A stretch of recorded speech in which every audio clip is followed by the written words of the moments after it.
Assalamualaikum warahmatullahi wabarakatuh. Perkenalkan di sini saya Zafran Firdausi Irfan dari kelas 12 MIPA 6 absen 32 akan menjelaskan tentang Nahdlatul Ulama atau yang biasa teman-teman kenali adalah NU. Nah, berikutnya apa itu NU? Teman-teman buat lebih jelasnya mungkin bisa di pause saja karena ini tulisan agak banyak, saya bacakan sedikit saja. Pada tahun 1945, Soekarno dan Hatta mendeklarasikan kemerdekaan Indonesia selama Perang Kemerdekaan Indonesia. NU menyatakan bahwa perang melawan pasukan kolonial Belanda adalah jihad atau perang suci, wajib bagi semua umat Islam. Di antara kelompok gerilya yang memperjuangkan kemerdekaan adalah Hizbullah dan Sabillah yang dipimpin oleh Nahdlatul Ulama. Nah, berikutnya adalah latar belakang berdirinya NU nih teman-teman.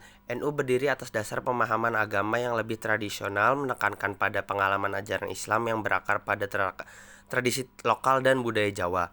Salah satu tokoh penting dalam pendirian NU adalah Kiai Haji Salim Asy'ari, seorang ulama besar yang dianggap sebagai pendiri NU. Dia dan para pendiri NU lainnya berusaha mempertahankan tradisi keagamaan Islam yang sudah ada di Indonesia dengan menekankan pada ajaran-ajaran yang sudah diterima secara turun-temurun dari para kiai terdahulu.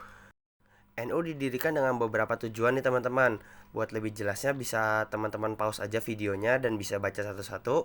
Di sini saya akan baca salah satunya saja, yaitu nomor 4. Tujuannya adalah memperkuat identitas keislaman Indonesia. NU bertujuan untuk memperkuat identitas keislaman Indonesia yang berkembang dalam konteks budaya dan tradisi lokal. Organisasi ini menekankan pada keberagaman dan agama Islam dan mempromosikan nilai-nilai toleransi dan kebersamaan antar umat beragama di Indonesia. Nah, berikutnya ada transformasi menjadi partai politik Islam nih. Menyusul pengakuan kemerdekaan Indonesia, sebuah partai baru bernama Masyumi didirikan dengan NU sebagai komponennya. Kepemimpinan NU pada saat itu tidak memiliki keterampilan politik dan dianugerahi beberapa posisi kabinet yang berpengaruh, kecuali Ketua Wahid Hasyim yang diangkat menjadi Menteri Agama.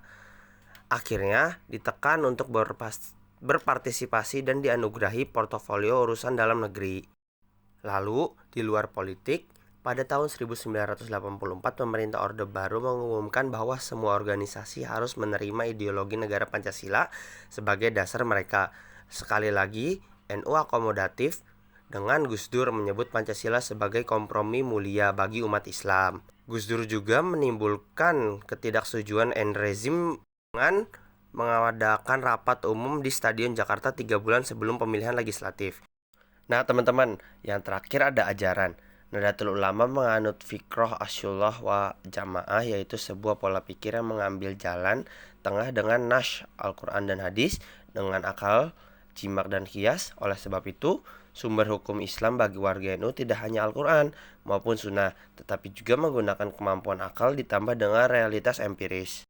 Nah, setelah 1971, Nahdlatul Ulama telah mengatakan bahwa mereka tidak terikat pada organisasi politik manapun. Terima kasih kepada teman-teman yang sudah menonton videonya.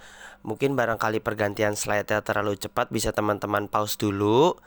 Segitu saja dari Zafran Firdausi Irfan. Kurang lebihnya mohon maaf. Wabillahi taufiq wal hidayah. Wassalamualaikum warahmatullahi wabarakatuh.